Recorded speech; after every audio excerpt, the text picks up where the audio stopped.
ఈ భూమి మీద ఆపరేట్ చేస్తున్న బిగ్గెస్ట్ మెషిన్ ఏదో తెలుసా? ఒక మెషిన్ 30 ఫ్లోర్ల బిల్డింగ్ అంత హైట్ ఉంటే అది ఎలా ఉంటుందో బయట చూసారా? ఎయిర్ క్రాఫ్ట్ మీద ఇంకో విమానాన్ని, బ్యాటిల్ ట్యాంకర్స్ని, ఒక 4 ట్రైన్ ఇంజిన్లు కూడా తీసుకెళ్లొచ్చని విన్నారా? అంత బరువుని మీద వేసుకుని గంటకి 850 కిలోమీటర్ల స్పీడ్లో వెళ్లే విమానాన్ని ఎప్పుడైనా చూసారా? ఒక షిప్లో ఒకేసారి 63 కోట్ల లీటర్ల క్రూయిడ్ ఆయిల్ని తీసుకెళ్లవచ్చు అంటే అది ఎంత పెద్ద షిప్పో కదా. ఒక 2-3 చిన్న విలేజ్లు ఈ షిప్లో పెట్టేస్తాయి. ఇంకా ఈ ట్రైన్ 3 కిలోమీటర్ల లెంత్ ఉంటుంది.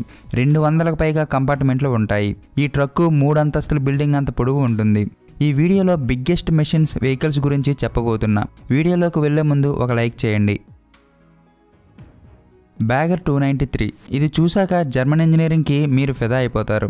ఈ భూమి మీద ఉండే మెషిన్స్లో గ్రౌండ్ మీద ఆపరేట్ చేస్తున్న బిగ్గెస్ట్ మెషిన్ ఏదంటే బ్యాగర్ 293.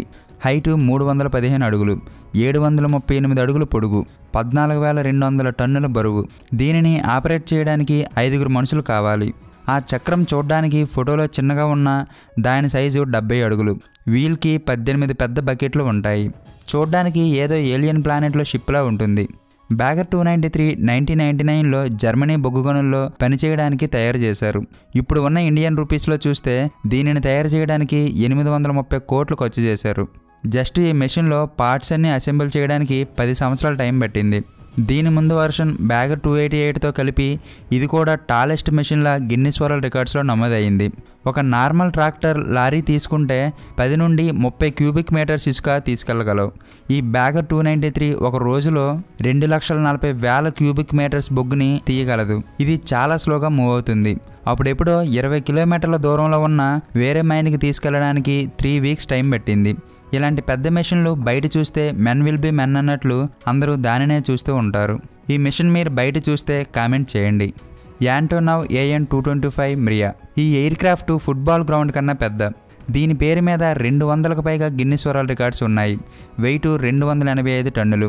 6 పెద్ద టర్బోఫాన్ ఇంజిన్లు వేసుకుని గంటకి 850 కిలోమీటర్ల దూరం వెళ్ళగలదు. 32 వీల్స్ ఉంటాయి. 3 లక్షల లీటర్ల జెట్ ఫ్యూయల్ కెపాసిటీ ఉన్న ఫ్యూయల్ ట్యాంక్.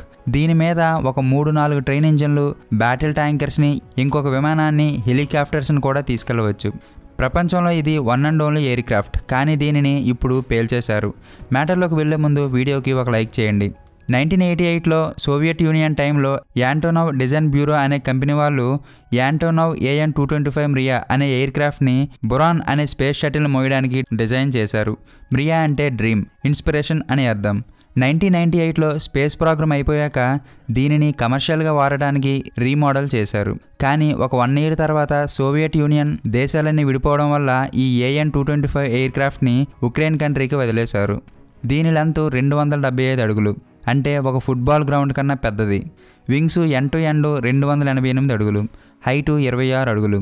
దీని బరువు 285 టన్నులైతే దీని మీద 100 కార్ల వెయిట్తో సమానమైన 254 టన్నుల పవర్ ప్లాంట్ జనరేటర్ని వేసుకుని జర్మనీ నుండి 3000 కిలోమీటర్ల దూరంలో ఉన్న అర్మేనియాకి వెళ్ళింది. అలాగే 4 బ్యాటిల్ ట్యాంకర్స్ని ఒకేసారి తీసుకెళ్ళింది. కోవిడ్ టైంలో 275 టన్నుల బరువున్న మెడికల్ కిట్స్ని తీసుకెళ్ళింది. ఎయిర్ క్రాఫ్ట్ వెయిట్ దీని మీద ఉన్న లగేజ్తో కలిపి 640 టన్నుల బరువుతో ఇది టేకాఫ్ అవ్వగలదు. అంత బరువుని ల్యాండింగ్ టైంలో హ్యాండిల్ చేయాలి కాబట్టి ఈ ఎయిర్ క్రాఫ్ట్కి టోటల్ 32 వీల్స్ ల్యాండింగ్ గేర్లో పెట్టారు. ఇలా చెప్పుకుంటూ పోతే 200కు పైగా గిన్నిస్ వరల్డ్ రికార్డ్స్ దీని పేరు మీద ఉన్నాయి. హెవీ వెయిట్ ఉన్న వస్తువులు ఏదైనా ఒక ప్లేస్ నుండి ఇంకో ప్లేస్కి తీసుకెళ్లడానికి రోడ్డు మీద లేదా సముద్రం మీద మాత్రమే ట్రాన్స్పోర్ట్ చేయాలి, ఎయిర్లో తీసుకెళ్లడం ఇంపాసిబుల్ అనే దేశాలకి ఈ ఎయిర్ క్రాఫ్ట్ గట్టి సమాధానం ఇచ్చింది. ఆ రికార్డ్స్ ఇప్పటికీ బ్రేక్ చేయలేదు. ఇంత పవర్ఫుల్ ఎయిర్ క్రాఫ్ట్ని 2022లో రష్యా ఉక్రెయిన్ మీద దాడి చేసినప్పుడు ఎయిర్పోర్ట్ మీద మిసైల్ వేసి పేల్చేశారు. సేమ్ దీనిలాగే ఇంకో AN-225 air craft already Ukraine తయారు చేస్తుంది. ఒక 70% వరకు కంప్లీట్ అయింది. దీనిని మళ్ళీ స్క్రాచ్ నుండి తయారు చేయాలంటే చాలా ఖర్చు అవుతుంది. మళ్ళీ తయారు చేస్తే ఇంకెంత పవర్ఫుల్గా ఉంటుందో కామెంట్ చేయండి. ఇప్పటివరకు హిస్టరీలో మనుషులు తయారు చేసిన బిగ్గెస్ట్ షిప్ ఏదో తెలుసా? ఒక షిప్కి 63 కోట్ల లీటర్ల క్రూయిడ్ ఆయిల్ని సముద్రంలో తీసుకెళ్లే కెపాసిటీ ఉందంటే అది ఎంత పెద్దదో ఊహించుకోండి. ఫుల్ లోడ్ చేస్తే దీని బరువు మొత్తం 6,50,000 టన్నులు. యుద్ధంలో ఒకసారి దీని మీద బాంబు వేసి పేల్చేస్తే దాని మొక్కలు వెతికి మళ్ళీ స్క్రాచ్ నుండి తయారు చేశారు. ఈ షిప్ ఎంత పెద్దదంటే 79 అడుగుల లోతున్న సూయజ్ కెనాల్లో కూడా వెళ్ళడానికి సరిపోలేదు. లార్జెస్ట్ షిప్ ఎవరు బిల్ట్ అని గిన్నిస్ వరల్డ్ రికార్డు ఉంది. దీని సైజుని మెయింటైన్ చేయలేక 2010లో మన ఇండియాలోనే అలాంగ్ షిప్ బ్రేకింగ్ యార్డ్లో ముక్కలుగా చేశారు. మ్యాటర్లోకి వెళ్లే ముందు వీడియోకి లైక్ చేయండి. ఈ షిప్ పేరు సీవైజ్ జెయింట్. 1979లో జపాన్ వాళ్ళు క్రూయిడ్ ఆయిల్ ఎక్స్పోర్టింగ్ కోసం తయారు చేశారు. 1970స్లో వరల్డ్ వైడ్ క్రూయిడ్ ఆయిల్కి చాలా డిమాండ్ ఉండేది. ఎక్కువగా మిడిల్ ఈస్ట్లో దొరికే ఈ ఆయిల్ని యూరోప్, ఏషియా కంట్రీస్కి బై రోడ్ ఎక్స్పోర్ట్ చేయడానికి చాలా ఖర్చు అయ్యేది. ఒకేసారి పెద్ద క్వాంటిటీ సముద్రంలో ట్రాన్స్పోర్ట్ చేస్తే ఖర్చు తగ్గుతుందని ఈ మాన్స్టర్ షిప్ని డిజైన్ చేశారు. ఇది ఒకేసారి 63 కోట్ల లీటర్ల ఆయిల్ ట్రాన్స్పోర్ట్ చేయగలదు. 2 years తర్వాత 1981లో హాంకాంగ్కి చెందిన ఒక బిలియనీర్ ఈ షిప్ని కొని ఇంకా పెద్దగా అప్గ్రేడ్ చేశాడు. దీని లెంత్ 1500 అడుగులు. అంటే మీరు షిప్లో ఒక సైడ్ నుంచి ఉంటే వేరే సైడు 1/2 కిలోమీటర్ దూరంలో ఉంటుంది. 4 ఫుట్బాల్ గ్రౌండ్స్ కలిపినా ఇది ఇంకా పొడుగు ఉంటుంది. ఒక సిటీలో బస్సులు తిరిగినట్లు దీని మీద కూడా పెద్ద వెహికల్స్ తిరిగేంత స్పేస్ ఉంటుంది. దీని మీద లోడ్ వేసినప్పుడు షిప్ అడుగు భాగం సముద్రం నీటిలో 80 అడుగుల లోతులో ఉంటుంది. ప్రపంచంలో పెద్ద పెద్ద క్యానల్స్ కూడా ఈ షిప్కి సరిపోలేదు. 1988లో ఇరాన్ ఇరాక్ వార్ టైంలో దీని మీద అటాక్ చేసి పేల్చేశారు. కానీ మళ్ళీ దాని పార్ట్స్ని కలెక్ట్ చేసి రిపేర్ చేసి సర్వీస్లో పెట్టారు. 2010లో దీనిని మన ఇండియాలో ఒక స్క్రాప్ యార్డ్లో డిస్మాంటిల్ చేశారు. ఈ ట్రక్ హైట్ 26 feet, అంటే ఒక 3 ఫ్లోర్ల బిల్డింగ్ అంత హైట్ ఉంటుంది. వరల్డ్స్ ఫాస్టెస్ట్ కార్ జెస్కో అబ్సల్యూట్కి 1600 హార్స్ పవర్ ఇంజిన్ ఉంటుంది. అదే ఫాస్టెస్ట్ బైక్ నింజా HTRకి 320 హార్స్ పవర్ ఇంజిన్ ఉంటుంది. వీటితో కంపేర్ చేస్తే ఈ ట్రక్ని 2 ఇంజిన్లతో 4600 హార్స్ పవర్తో తయారు చేశారు. అంటే అది ఎంత పవర్ఫుల్ మాన్స్టర్ ట్రక్కో అర్థం చేసుకోవచ్చు. వరల్డ్స్ లార్జెస్ట్ ట్రక్ అని దీనికి గిన్నిస్ వరల్డ్ రికార్డు కూడా ఉంది. మ్యాటర్లోకి వెళ్లే ముందు వీడియోకి లైక్ చేయండి. ఈ ట్రక్ పేరు బెల్ ఏజెడ్ 75710. యూరోప్లో ఉన్న బెలారస్ కంట్రీకి చెందిన బెలారసియన్ ఆటోమొబైల్ కంపెనీ వాళ్ళు దీనిని తయారు చేశారు. దీనిలో 2 16 సిలిండర్ డీజిల్ ఇంజిన్లు ఉంటాయి.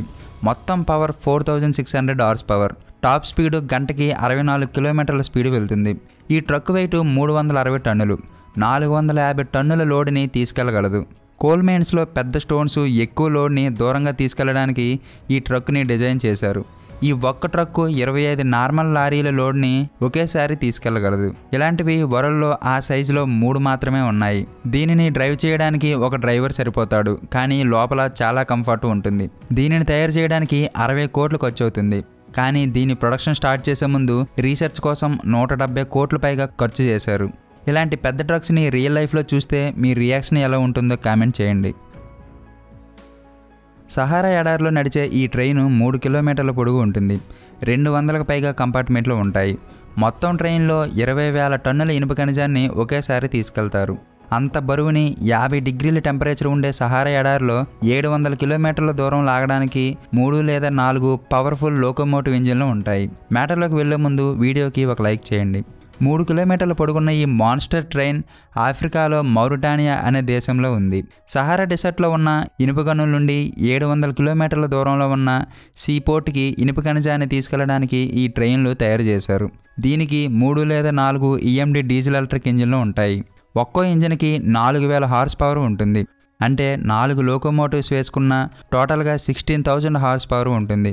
సహారా ఎడారిలో టెంపరేచర్ బాగా ఎక్కువగా ఉంటుంది కాబట్టి అలాంటి హార్ష్ వెదర్లో అంత పొడుగున్న బరువున్న ట్రైన్ని లాగడానికి ఈ పవర్ఫుల్ ఇంజిన్లు అవసరమవుతాయి.